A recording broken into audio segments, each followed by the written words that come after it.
Operação Semana Santa. A Polícia Rodoviária Federal considera alto o número de acidentes violentos nas rodovias que cortam o estado. Consultoria gratuita. Faltando entrega da declaração, moradores da capital aproveitam para tirar dúvidas no centro da cidade. Fim de uma longa espera. Moradores e empresários de Correia Pinto, na Serra Catarinense, aguardam há quase 2 décadas pelo início das operações do aeroporto da cidade, o que pode acontecer até o fim deste ano. E ainda disputa acirrada pelo título do campeonato estadual. O Joinville venceu o Inter de Lages e se manteve na liderança isolada do hexagonal. Outro candidato ao título, o Figueirense, levou a melhor contra o Criciúma e permaneceu na 2ª posição. E ainda as informações sobre a regata que está agitando Itajaí.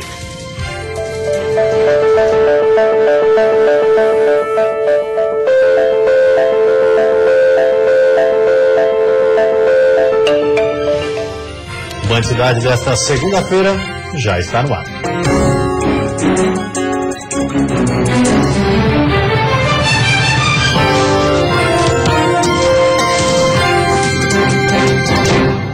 Olá, boa noite.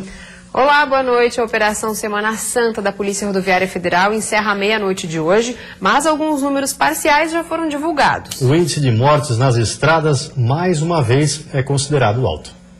O número de mortes registrado em acidentes pela Polícia Rodoviária Federal na Operação Semana Santa desse ano já é considerado alto. Conforme a polícia, a combinação de chuva e a grande movimentação de veículos contribuem para o aumento das ocorrências. Dentre os acidentes graves registrados na operação estão uma colisão entre 2 motociclistas na BR-470 em Pouso Redondo. Um deles morreu e outro ficou gravemente ferido. Em Joinville, na BR-101, uma carreta bateu na traseira de um carro, matando o casal que estava no automóvel e deixando uma criança de 4 anos com lesões graves. Já com relação aos ônibus, vans e micro-ônibus, a PRF não registrou nenhum acidente. Esses veículos foram fiscalizados durante todo o feriadão e, de acordo com esse inspetor, o resultado dessa ação foi positiva e mostra que é preciso continuar investindo na conscientização de passageiros e motoristas. Não tivemos nenhum acidente com o ônibus e certamente, se tivéssemos um acidente, a maioria dos passageiros estaria de cinto, porque foi isso que nós constatamos no início da operação em várias abordagens ao ônibus. Os acidentes graves, na maioria, aconteceram a partir de colisões frontais. Isso, conforme a polícia, demonstra imprudência do motorista e excesso de velocidade. Outro fator preocupante é com relação ao uso de bebidas alcoólicas. A Polícia Rodoviária Federal flagrou 101 motoristas embriagados. Por isso, é preciso investir ainda mais em educação no trânsito. Nós temos um trabalho de educação no trânsito, nós acreditamos nisso, nós estamos trabalhando com o cinema em escolas, nas rodovias, recebendo escolas, empresas, e também fazendo aquele trabalho de educação de trânsito com passageiros de ônibus, na frente dos postos da Polícia Rodoviária Federal, principalmente para que os passageiros criem a cultura de utilizar o cinto de segurança. Os números finais da Operação Semana Santa devem ser divulgados amanhã, mas já é possível fazer uma comparação com o mesmo período do ano passado, quando foram registrados 312 acidentes com 170 feridos e 13 mortos. Este ano, o número de acidentes foi menor, porém mais graves. Já foram contabilizados 252 acidentes com 190 feridos e 11 mortes. A rodovia com maior número de vítimas fatais foi a BR-101, com 5 óbitos registrados. A previsão é de que hoje o movimento seja tranquilo nas rodovias do estado. A Polícia Rodoviária Federal acaba de informar que houve um erro no sistema e que o número correto de mortes registrado de quinta a domingo é de 9 e não de 11, como havia sido divulgado anteriormente pela PRF. Na região norte, a Polícia Rodoviária Federal apreendeu hoje uma grande quantidade de drogas. Cerca de 100 quilos de maconha eram transportados em um carro. A apreensão aconteceu às 9 horas da manhã na BR-101, no trecho de Barra Velha, litoral norte catarinense. A droga era transportada nesse carro. Outro veículo que funcionava como batedor também foi apreendido. Ao perceber a barreira, o motorista tentou fugir. Houve perseguição policial por cerca de 12 quilômetros. 3 homens com idade entre 24 e 25 anos foram presos. Os policiais rodoviários apreenderam ao todo 101 quilos de maconha. Os jovens tinham saído de Foz do Iguaçu, no Paraná, e seguiam sentido Florianópolis. Os 3 foram encaminhados à Polícia Civil de Barra Velha. E após várias discussões, o emplacamento e licenciamento de máquinas agrícolas está suspenso. A lei deverá ser adequada de acordo com a realidade da agricultura brasileira. Uma conquista para os agricultores que vão poder economizar e utilizar o dinheiro para fazer investimentos nas propriedades. Após a decisão que foi publicada no Diário Oficial da União, os proprietários de tratores não vão mais precisar fazer o licenciamento e o emplacamento dos veículos. A decisão do governo federal é para a redução de custos e procedimentos burocráticos para os agricultores. A obrigatoriedade do emplacamento de máquinas agrícolas já deveria ter entrado em vigor em dezembro de 2014, mas a lei foi suspensa e deverá ser readequada de acordo com a realidade da agricultura brasileira. Só vai ser obrigatório o registro de equipamentos agrícolas que circulem no perímetro urbano. Operação Fundo do Poço. O Tribunal de Justiça de Santa Catarina vai ouvir mais de 500 testemunhas. A instrução criminal do inquérito julgará o deputado estadual Romildo Titon e mais 45 acusados pelo Ministério Público. A operação é resultado de uma investigação iniciada pelo GAECO de Lages e resultou na detenção de servidores públicos municipais e empresários do ramo de perfuração de poços artesianos, envolvidos em um suposto esquema de formação de quadrilha, fraudes em licitações e crimes contra a administração pública. As investigações apontam que foram desviados a favor das empresas envolvidas nas fraudes R$ 955 mil em 5 licitações. Desde o início do caso, o deputado estadual Romildo Titon e os demais envolvidos negam as denúncias. E a seguir, alerta na prevenção à dengue. O pico de ocorrências da doença está previsto para o fim deste mês. E ainda há quase 20 anos de espera, o Aeroporto Regional de Correia Pinto, na Serra Catarinense, pode começar a operar no fim deste ano.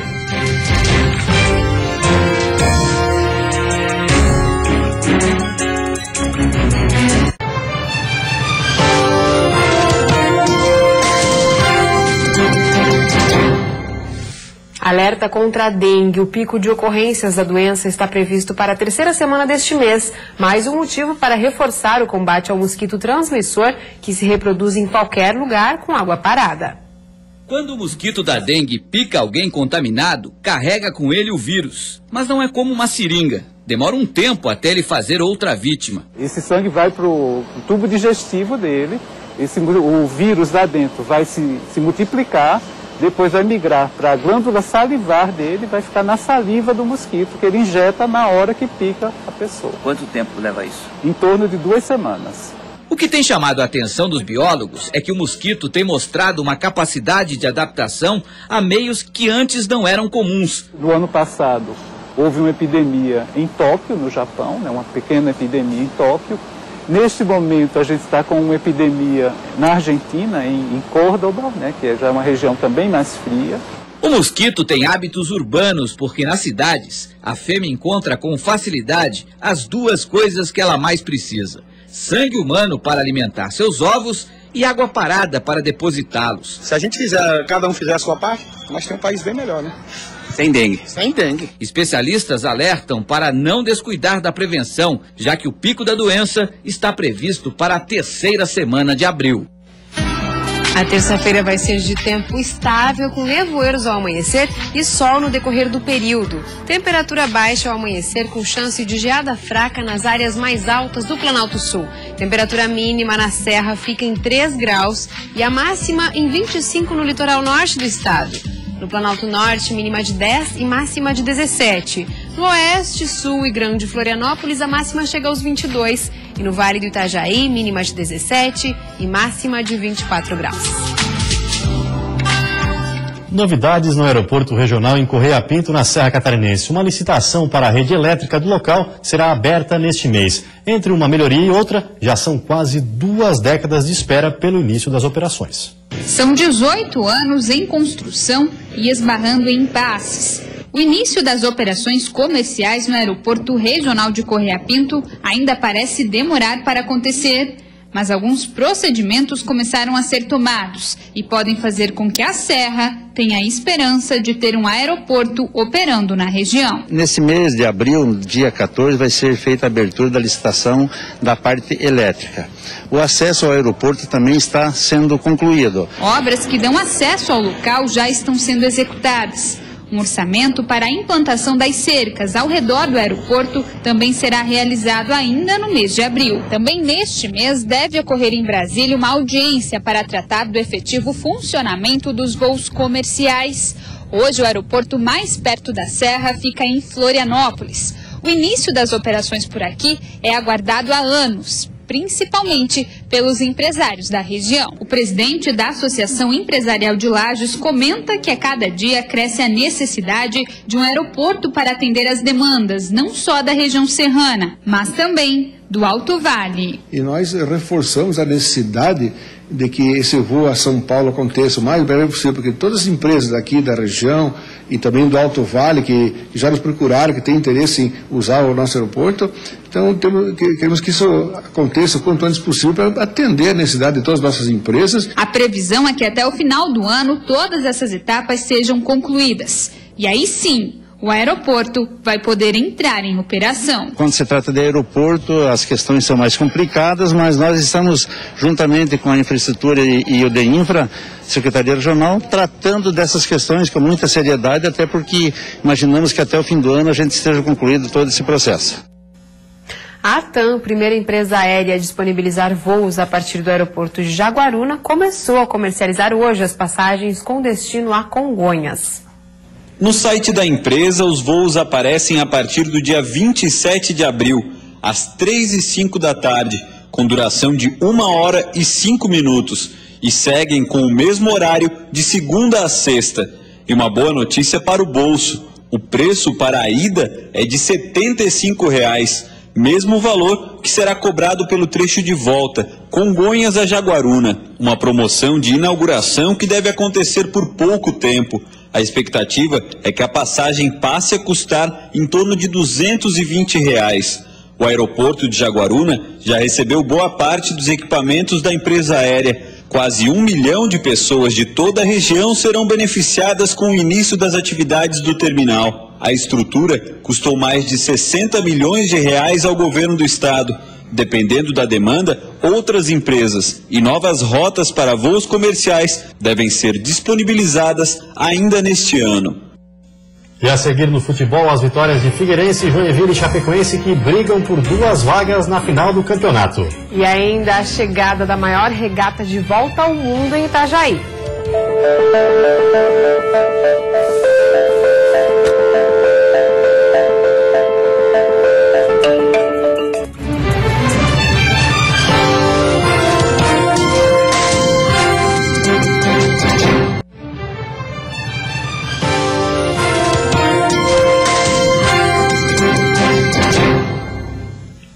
Nesse fim de semana, quem foi à Vila da Regata em Itajaí pôde ver de perto a chegada das 4 primeiras equipes que disputam a Volvo Ocean Race, a maior corrida de volta ao mundo.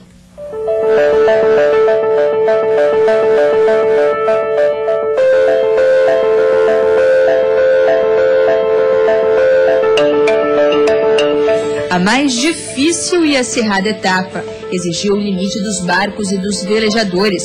Foram 19 dias e um percurso de quase 13 mil quilômetros. As equipes mais do que nunca tiveram que se unir para enfrentar ciclone, gelo nos mares do sul, iceberg e a passagem pelo temido Cabo Horn. Os 4 primeiros barcos tinham chances de cruzar a linha de chegada e a vitória foi decidida em águas brasileiras. Abu Dhabi, comandado por um medalhista olímpico, garantiu o pódio. O barco árabe, com essa vitória, abre vantagem de 7 pontos na classificação geral e a equipe ainda conquistou um recorde, o de velocidade.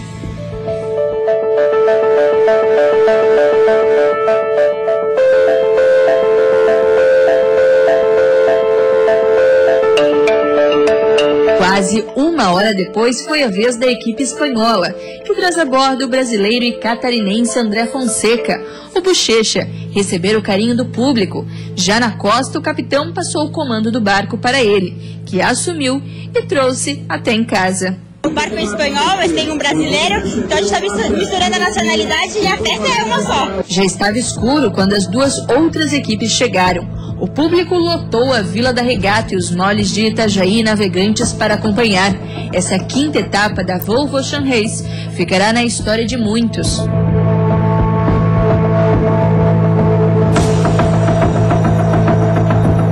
Hoje pela manhã, os barcos começaram a ser içados. Daqui partem para o estaleiro que foi montado pela Volvo, onde recebem os reparos. Nesse tempo, os velejadores tiram um descanso, para daí voltarem e começarem os treinamentos, porque de Itajaí partem rumo a Newport, nos Estados Unidos. Durante os próximos dias, os barcos ficam assim, içados, recebendo os reparos. Diferente de 2012, quando Itajaí recebeu pela primeira vez a competição, esse ano o público poderá acompanhar de perto toda a movimentação. E agora o futebol. Figueirense, Joinville e Chapecoense venceram na rodada do fim de semana e provaram mais uma vez que são os principais candidatos ao título do catarinense. No estádio Heriberto Wilson, logo no início da partida, a França pegou uma sobra e fez 1-0 para o Figueirense. E foi só. Nem o Alvinegro nem o Tigre mostraram um bom futebol e perderam várias chances de gols, principalmente o time da capital. Numa delas, Dudu, desequilibrado, quase fez, mas a bola acabou batendo no travessão. O Figueirense, com 15 pontos, é o vice-líder do hexagonal. O Criciúma continua na lanterna com apenas 2. A gente até entendia que o adversário, por ter tomado o gol muito cedo, ele ia se expor um pouco mais, ia sair mais para pressionar a gente. Não aconteceu isso, né? E nós também não tínhamos interesse de continuar pressionando. Nós tínhamos interesse de controlar a partida e no momento certo matar a partida. Nós tivemos a oportunidade, não tivemos, né, a qualidade ali, a competência para matar o jogo. Em Blumenau, Roger abriu o placar para a Chapecoense depois de receber um passe de Ananias. Roger de novo, dessa vez de pênalti, 2-0 para o Verdão do Oeste. O zagueiro Neres de cabeça descontou para o time da casa. E o William Barbie, em jogada individual, fechou as contas para a Chape, que acabou a rodada na terceira colocação com 12 pontos. O Metropolitano, com 4, é o quinto classificado. O nosso desafio é 3 vitórias para que não dependamos de ninguém. E a gente, se Deus quiser, nós vamos em busca dessas 3 vitórias. Na Arena Joinville, Saci cobrou pênalti, mas o goleiro do Internacional, Fernando Henrique, espalmou para fora. William Pop, de peixinho, colocou para o fundo das redes, 1-0 Jack. O goleirão do Inter, que fez várias defesas importantes, acabou falhando 1, 2 vezes e Kempis aumentou para o tricolor. Depois Parrudo aproveitou um rebote do goleiro, descontou para o Colorado Serrano, que ficou em 4º lugar com 8 pontos. O Joinville é o líder isolado com 16. Trabalhar bem em cima da equipe Chapecoense, que com certeza vai tentar fazer um jogo muito intenso com o Joinville, vai chamar o torcedor de Chapecó para comparecer, vai ser um clima de uma verdadeira decisão. Pelo quadrangular da morte, rodada completa daqui a pouco às 8 horas. A expectativa é grande, já que os 4 times estão com o mesmo número de pontos na luta contra o rebaixamento. Em Itajaí, o Marcílio Dias recebe o Atlético de Birama. O Marinheiro vai ter alguns desfalques, entre eles o zagueiro Rogério e o volante Leanderson, que estão suspensos. Mesmo assim, o técnico Leandro Campos está otimista. Eu só tenho eles para guerrear. Então é por isso que nós vamos trabalhar dessa forma. Sempre na base da motivação, na base do incentivo. O Atlético também vai entrar em campo com o time desfalcado e o técnico Abel Ribeiro faz as contas para conseguir escapar do rebaixamento. Mais 4 pontos em 6 disputados. Nós precisamos fazer esses 4 pontos, independente do adversário. Na ressacada, o Avaí joga com o Guarani de Palhoça e só pode pensar em vitória. O Leão vai ter a volta de Antônio Carlos na zaga e Eltinho na lateral esquerda. Renan Oliveira e Marquinhos estão confirmados no meio-campo. Vamos mudar muito na estrutura da equipe, para ver se a equipe pega um pouquinho mais de entrosamento. O Bugre tem um bom retrospecto contra o Avaí nesse campeonato. Empatou em 2-2 na primeira fase e venceu por 5-3 no quadrangular, resultado que provocou a saída do técnico Geninho. Por outro lado, o treinador Amaro Júnior sabe que não vai ter moleza hoje à noite, mas precisa somar pontos. A preparação para uma final de competição, né? A expectativa é essa. Temos 2 jogos decisivos, um passa agora pelo confronto diante do Avaí. Sabemos a dificuldade, mas a importância de somar pontos. E a seguir, cresce a procura por engenheiros no estado. Novos cursos facilitam o caminho de quem quer uma vaga. E ainda termina no fim do mês o prazo para fazer a declaração do imposto de renda.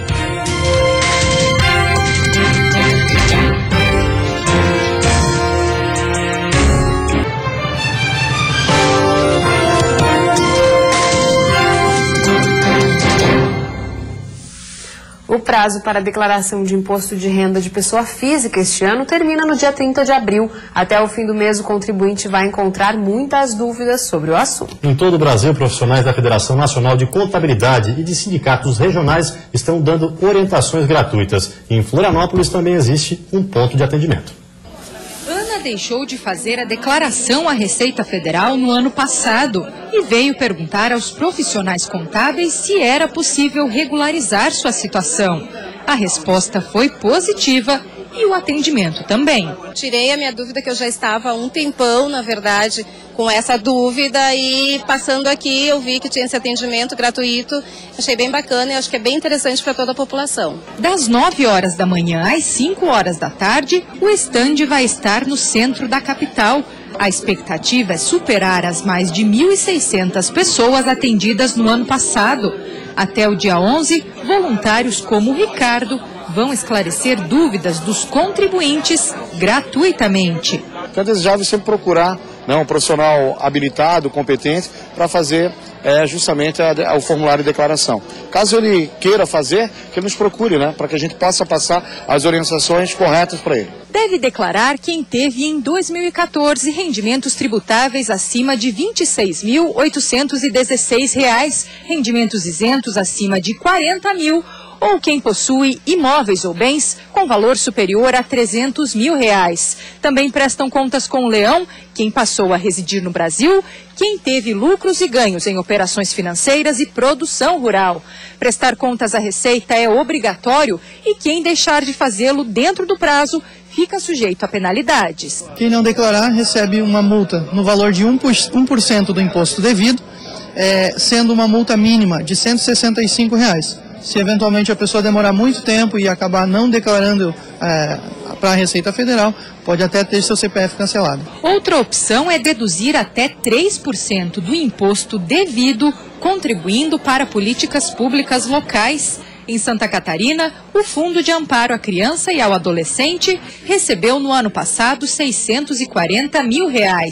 Deste total, 60% foram doações. De um valor, por exemplo, de R$1.000 que ele pagaria para a Receita Federal, 3% desse valor fica retido aqui para o Estado, fica aqui para ser aplicado diretamente nesse fundo. Somente a Receita Federal da União deixa de arrecadar esse valor, quer dizer, o contribuinte não paga nada mais por isso.